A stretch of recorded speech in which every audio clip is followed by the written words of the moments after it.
తెలుగింటి వంటలకి స్వాగతం. ఇవాళ వీడియోలో మనం ఇన్స్టెంట్గా చాలా సింపుల్గా తయారు చేసుకునే వడల్ని ఏ విధంగా తయారు చేసుకోవాలో తెలుసుకుందాము. రవ్వతో మనం ఈరోజు వడల్ని ప్రిపేర్ చేసుకుంటున్నాము. ఇవి చాలా టేస్టీగా ఉంటాయి. ఇప్పుడు వీటిని ఏ విధంగా తయారు చేసుకోవాలో చూద్దాం. ముందుగా ఒక మిక్సింగ్ బౌల్ తీసుకుని అందులో ఒక 1 కప్ ఉప్మా రవ్వను వేసుకోవాలి. ఇందులో టేస్ట్కి సరిపడినంత సాల్ట్, ఒక half teaspoon baking soda, అలాగే ఒక 1 టీ స్పూన్ జీలకర్రను కూడా యాడ్ చేసుకుందాము.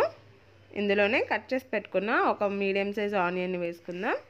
అలాగే కట్ చేసుకున్న కొత్తిమీర, సన్నగా తరిగిన పచ్చిమిరపకాయలు ఒక 2 వేసుకుని మొత్తం అంతా కూడా కలిసేలాగా ఒకసారి మొత్తం కలుపుకుందాము. ఇలా కలుపుకున్న తర్వాత పెరుగుని కొద్ది కొద్దిగా వేసుకుంటూ పిండిని కలుపుకోవాలి. మనం ఇందులో వాటర్ని యాడ్ చేయకుండా ఓన్లీ పెరుగుతోనే పిండిని తయారు చేసుకోవాలి. కొద్ది కొద్దిగా పెరుగుని యాడ్ చేసుకుంటూ అవసరమైనంత వరకు వేసుకొని మనం పిండిని కలుపుకోవాలి. ఒకేసారి కాకుండా కొద్ది కొద్దిగా వేసుకోవాలి. చూసారు కదా, ఈ విధంగా పిండిని కలుపుకున్న తర్వాత దీనిపైన మూత పెట్టుకొని 15 నుంచి 20 నిమిషాల పాటు పిండిని నాననివ్వాలి.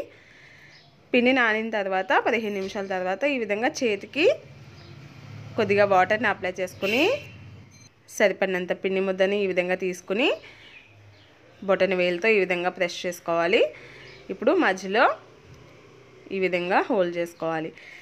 ఇప్పుడు హీట్ అయిన ఆయిల్లో వీటిని వేసి ఫ్రై చేసుకుందాము. ఆయిల్కి సరిపడినన్ని వడల్ని వేసుకుందాము. మంటని మీడియం ఫ్లేమ్లో పెట్టుకుని 2 వైపులా కూడా ఫ్రై చేసుకోవాలి.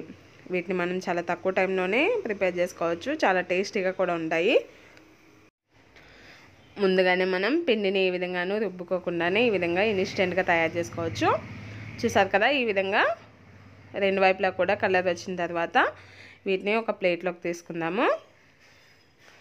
అంతే, చాలా సింపుల్గా ఎంతో టేస్టీగా ఉండే ఇన్స్టెంట్ రవ్వ వడలు తయారైనవి. వీటిని మనం బ్రేక్ఫాస్ట్ గాను అలాగే స్నాక్ రెసిపీ గాను కూడా తీసుకోవచ్చు. ఈ రెసిపీ మీకు నచ్చినట్లయితే మీరు కూడా తప్పకుండా ట్రై చేయండి. మీ ఫీడ్బ్యాక్ నాకు పంపించండి. మరిన్ని రెసిపీస్ కోసం తెలుగింటి వంటల్ని తప్పకుండా సబ్స్క్రైబ్ చేసుకోండి.